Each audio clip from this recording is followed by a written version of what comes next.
1 minus 5 gives us negative 4. And inside this parenthesis, we have 3 minus 5, which equals negative 2.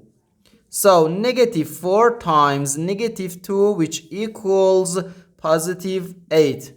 But this answer is not correct, because according to the order of operations, first we have to do parentheses, then exponents, then multiplication or division, and finally addition or subtraction. Remember that multiplication and division have equal priority and we have to work from left to right. And the same applies to addition and subtraction. In this expression, we have one subtraction, one multiplication, and one parenthesis. Inside this parenthesis, we have one subtraction. Here we have a multiplication, because in mathematics, when a number is placed next to parentheses, it means multiplication. And we usually don't write the multiplication sign for brevity.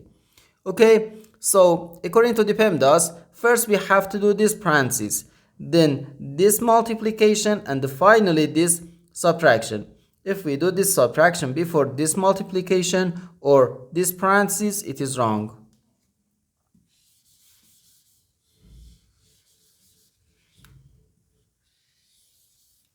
So first we have to do this parenthesis.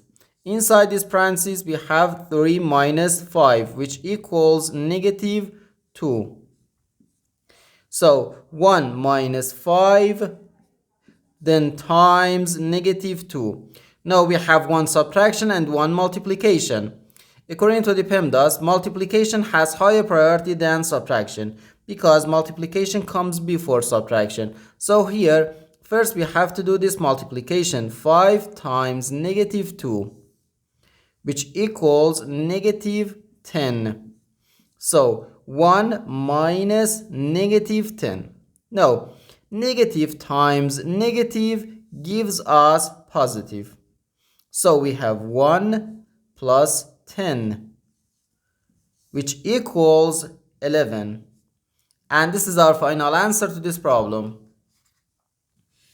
The correct answer is 11.